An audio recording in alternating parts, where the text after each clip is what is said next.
So you're making the swing of all the tournaments, and it's getting down to the short strokes, isn't it, for your sir, team selection? Yes, it is. We had a lot of excitement this past weekend, and we're having a big conference call this coming Thursday night, and then we leave September 1. So we got about 5 events left, and we're going to go.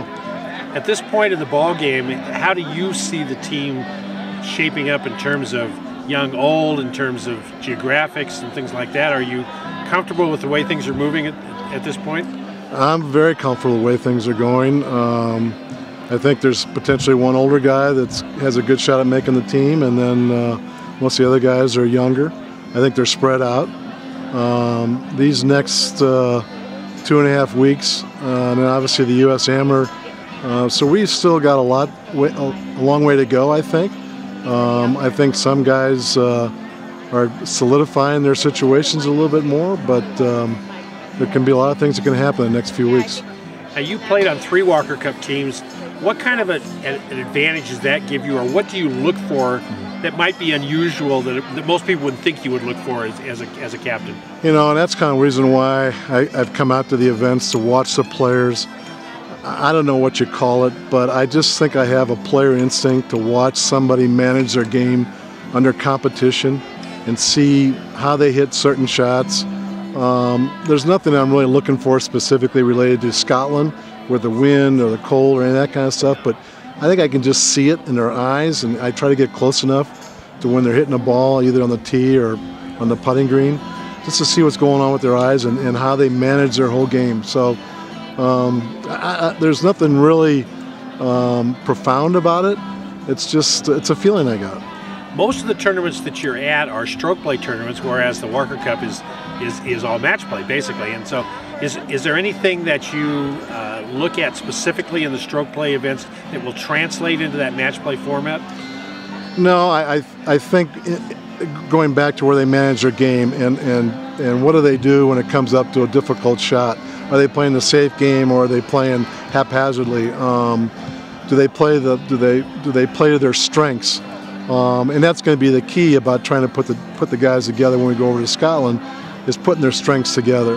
And of course, that's the other critical area, is that it's going to be a team and not individuals. So it's just, I'm not looking at match play versus stroke play. We will have a lot of conversation about it once the players are named and we start getting together and discussing. And we're going to have a practice session right before the U.S. Amateur. Hopefully we're going to have 8 guys named before then. And then we're going to take those guys and we'll have some pretty heavy conversation about match play. Okay. You know, you had 5 of the 8, I think we have 5 of the 8 quarterfinalists from the U.S. Amateur Public Links here. And they played on a links course at Bandon, so very much like playing in Scotland. Very much. How does that possibly play into the decision making? Well, it's, you know, to me, I don't look at it that way. I mean, it certainly has, it's one part of the puzzle, one piece of the puzzle, but I don't look at it and try to make any resolute decisions about it. I've just got to go see these guys play myself. Unfortunately, I didn't go to the Publics. I didn't see them play at Bandon Dunes. But you get to see some of them here. Right. And so I'll get a chance to watch these players this week. There's probably 10 to 15 guys that are on my radar screen that are here. But you never know. Somebody emerges and wins this event, and he's going to go play in some other events. All the players still got a great opportunity to make this team. And, obviously there's some other guys who have got a head start. But I hope the guys will play real hard and try to make the team. Oftentimes by this time in advance of the Walker Cup, a couple players may have already been named, but yet we haven't named anyone yet. What is your time frame to start naming players to the team? I don't think we're going to... I think we're going to name some players after the Porter Cup, maybe after the Western. I'm not sure exactly that's going to be done because we don't want to take away from any one of the tournaments.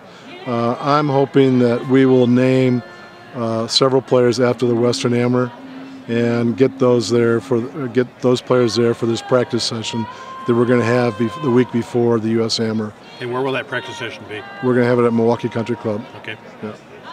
So the Walker Cup's is a biennial event. How does the 2-year factor play into your selection process? You had at least one player who had a terrific year last year and has really not played all that well this year. How does that work? I mean, is it just that it happened to be the wrong year? No, I mean, or do you take that into account? I think the USGA, the stats that I'm getting and the information I get is based upon 2 years, but I think we stress more about what's going on presently. This past weekend, spent some time applying some numbers to both years to get to see how that looks. And I've got 20 guys who have got a point total, and the points go from one level down to another level, and it's based upon their 2-year performance. You're right. I don't want to mention the guy's name, but the guy is a friend of mine who I really kind of wanted to have on this team, but things aren't going well this year for him, and so he's got to step up. It's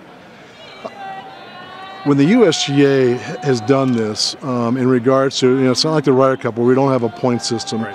I'm in complete agreement about that process, because you got to be not only a talented and a good player, you got to be able to represent your country, and you got to be a good person, and you got to have manners, and you got to understand what really it's all about. So I like that, but the reason why I come out to these events is I'm not going to let politics interfere in it.